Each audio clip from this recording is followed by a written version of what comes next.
Hello students, good morning. Today I will teach you English reader of class 7 and chapter daffodils. Daffodils chapter has been completed and now I am going to start exercise of this chapter. और कुछ बच्चों की curies आ रही थी that they didn't get any PDF of first chapter and second chapter. तो soon you will get, आपको second chapter का PDF भी मिल जाएगा.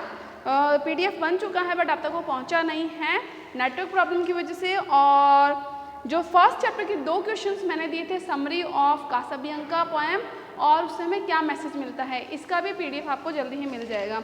Now I am going to start exercise of third chapter the daffodils. The daffodils जो chapter है it is the poem. इसके जो poet है वो हैं विलियम वुड्सवर्थ. इसके जो पोएट है वो कौन है? William Wordsworth.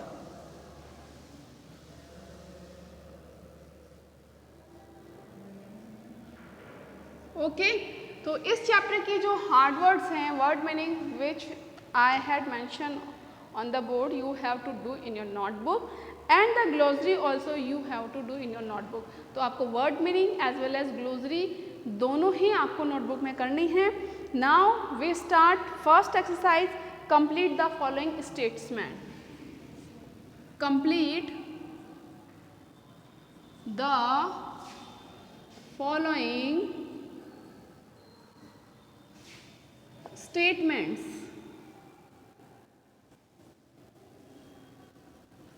हमें स्टेटमेंट्स को कंप्लीट करना है. जो फर्स्ट स्टेटमेंट है वो है one day while walking in the countryside the poet saw. एक दिन जब पोएट वॉकिंग कर रहा था कंट्री साइड यानी कि टाउन के आसपास में, ये ठीक है, तो उसने क्या देखा? कुछ याद है? डैफोडिल्स के group of flower of daffodils, यही तो देखे थे, डैफोडिल्स के फ्लावर्स देखे थे ना. तो उसने क्या देखा? तो हम लोग सेंटेंस को कंप्लीट कर रहे हैं. First sentence is one day while walking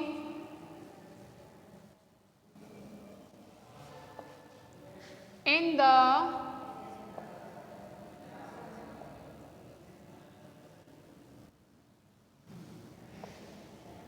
countryside the poet saw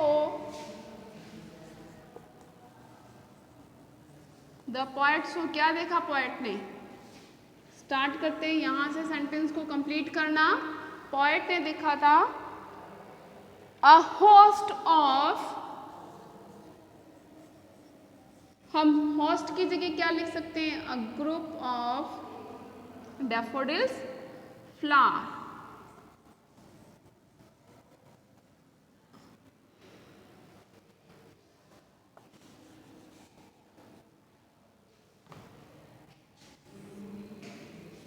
A host of golden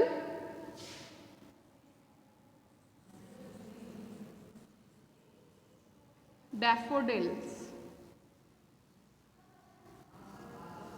तो उसने क्या देखा था? गोल्डन डैफोडिल्स यानी कि येलो कलर के डैफोडिल्स फ्लावर का ग्रुप देखा था. Now second sentence is the flowers were growing. The flowers were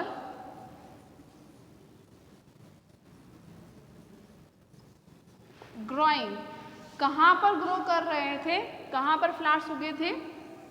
sentence को हमने कंप्लीट करना है. beside the lake,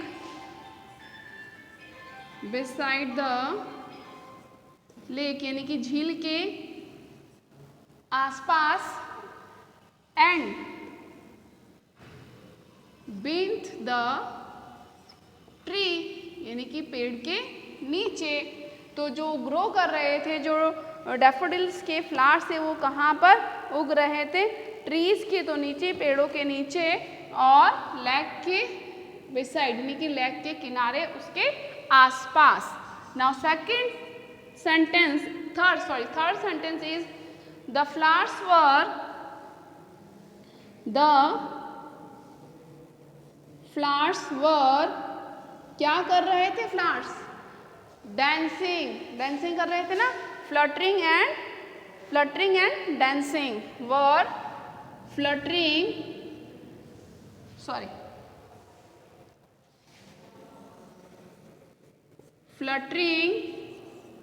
and dancing, वो डांसिंग कर रहे थे यानी कि अप एंड डाउन कर रहे थे, झूम रहे थे इन द ब्रीज मतलब ठंडी हवा में, इन द ब्रीज। तो आपको जो PDF है फर्स्ट एंड सेकंड चैप्टर का, जो रिमेनिंग PDF है श्योरली कल तक तो मिल ही जाएगा। तो आज जो हम कर रहे हैं थर्ड चैप्टर की एक्सरसाइज कर रहे हैं। First exercise, one day while walking in the countryside the poet saw a host of golden daffodils. It means a bunch of, group नहीं कहेंगे, फूलों के ग्रुप को हम कहते हैं bunch, a bunch of yellow daffodils या a host of golden daffodils. Second, the flowers were growing, कहाँ पर उग रहे थे? बिसाइड द लेक यानी लेक के किनारे, उसके आसपास, एंड बीन द ट्रीज और ट्रीज के नीचे। The flowers were fluttering and dancing in the breeze. Okay, तो आपको ये वर्क करना है वीडियो को पॉज करके और बहुत ही ध्यान से और अच्छे से इस वर्क को करना है। Now fourth sentence I am writing here. What is the fourth sentence? The poet recalls the sight. Recalls. The poet recalls. Recall का मतलब क्या होता है? याद करना. Recalls the sight. Sight means दृश्य. जो सीन उसने देखा था, कौन सा सीन था? डैफोडिल्स वाले फ्लावर्स का जो साइट उसने देखी थी, तो उसको वो कब याद करता है? वो डांसिंग होना डैफोडिल्स का, स्टार्स की तरह शाइन करना, ये सब चीज़ें वो कब याद करता है? याद है? जब उसका मूड क्या होता है? सैड मूड में होता है, और जब वो अपने काउच पर लेटा होता है। तो हम लिखेंगे when he lies on couch, जब वो काउच पर लेटा रहता है, and in vacant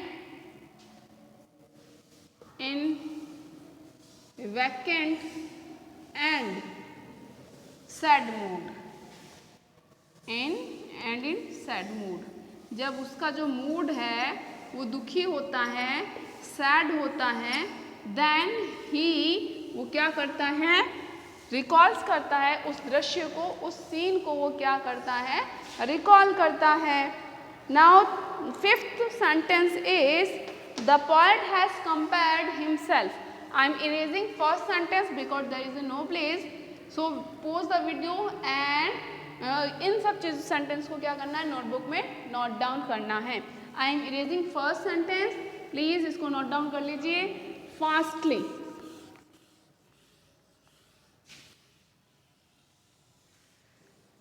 तो हम लोगों ने इंग्लिश रीडर के 3 चैप्टर्स कंप्लीट कर लिए हैं। Now fifth sentence is the poet has compared himself, the poet compared himself, अपने आप को पोएट ने किससे कंपेयर किया है? When you will read first line, When you will read first line, then you can get answer, कि आपको इस लाइन को कंप्लीट करने का आंसर मिल जाएगा। The poet has compared himself to a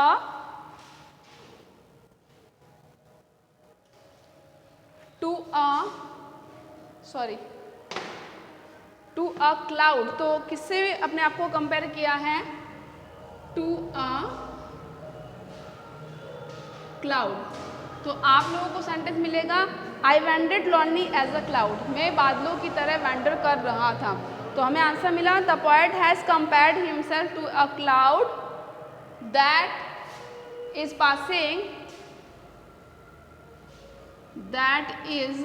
passing over, जो कि गुजर रहे होते हैं, यानी कि अपने आप को बादलों से कंपेयर किया है, that is passing over किसके ऊपर से गुजर रहे होते हैं? Over valleys and hills, over valleys and hills, यानी कि घाटियों और पहाड़ों पे गुजरने वाले, उन पे से होकर गुजरने वाले बादलों से अपने आप को कंपेयर किया है। तो हमने सेंटेंस को कंप्लीट कर लिया। एंड सेकंड जो सेंटेंस इसे में ऐड है वो है he has compared, he has compared, उसने अपने आप को तो क्लाउड से क्या किया है? कंपेयर किया है। और डैफोडिल को किससे कंपेयर किया है? He has compared the daffodils. Second stanza में you can find the answer of this line कि उसने डैफोडिल्स को किससे कंपेयर किया है? He has compared the daffodils to the stars, किससे? स्टार्स से, टू द स्टार्स। तो हम लोगों ने हमारी फर्स्ट एक्सरसाइज कंप्लीट की है। पॉइंट ने अपने आप को कंपेयर किया है क्लाउड से, बादलों से, जो कि वैलीज और पहाड़ों पर होकर के गुजरता है। और जो डैफोडिल्स को कंपेयर किया है टू द स्टार्स से, क्योंकि वो स्टार की तरह शाइन कर रहे हैं और ट्विंकल भी कर रहे हैं। Okay, now let's we start second question. Answer this question. The rhyme scheme of the poem is, कि जो पोएम की राइम स्कीम है वो क्या है? अ बी बी स। अब मैं बताती हूँ वो कैसे आपको फाइंड करना है। जो फर्स्ट स्टैंजा है बेटा वो क्लाउड, ड से खत्म हो रहा है, तो इसको हम कौन सा स्कीम देंगे? अ। सेकंड जो लाइन है वो हिल्स, एस से एंड हो रही है, तो ये अ नहीं है, ये क्या है? बी स्कीम है। अब थर्ड लाइन देखेंगे हम, वो किससे है? I saw a crowd. I am erasing this और मैं यहाँ पर स्टैंजा लिखती हूँ, then we can understand very easily this question.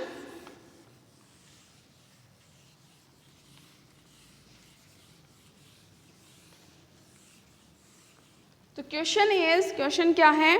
The rhyme scheme of the poem.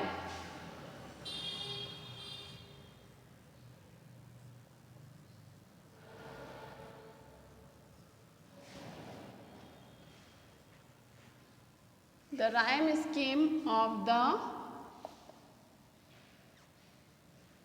poem is, यानी कि जो ये कविता है इसकी जो स्कीम है, राइम स्कीम जो है वो किस बेस पर बनी है? मैं अब पहले जो फर्स्ट स्टैंजा है वो लिखती हूँ। I wandered lonely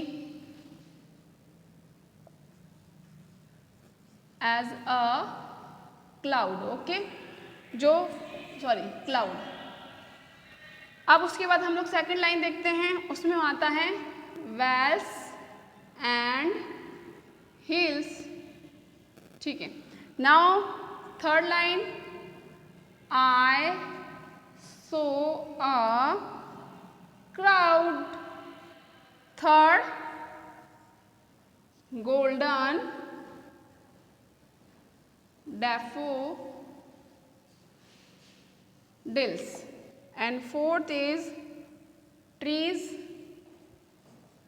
and last one is breeze। तो इसकी जो स्कीम है किस बेस पे लिखी है? देखिए बेटा, ये ड साउंड से, डी साउंड से एंड हो रहा है, तो इसको हम ए नाम देंगे। सेकंड जो है ये डी साउंड से नहीं हो रहा है, तो इसको बी। अब आई सो अ क्राउड, ये डी साउंड से एंड हो रहा है, तो ये किससे मैच कर रहा है? ए से। ठीक है, और अब यहाँ देखेंगे गोल्डन डैफोडिल्स, ये एस साउंड से एंड हो रहा है, और एस साउंड को हमने क्या स्कीम का नाम दिया? बी। और ट्रीज एंड ब्रीज, इसको हमने नाम दिया है एस। देखो, डबल ई एस सी सी, तो इसकी स्कीम क्या है? ए बी ए सी सी। तो आंसर हमारा कौन सा ऑप्शन होगा? ए बी, सॉरी यहाँ पर फिर से बी आएगा। जो बी ऑप्शन है हमारा वो उसका करेक्ट आंसर है। A B then C C.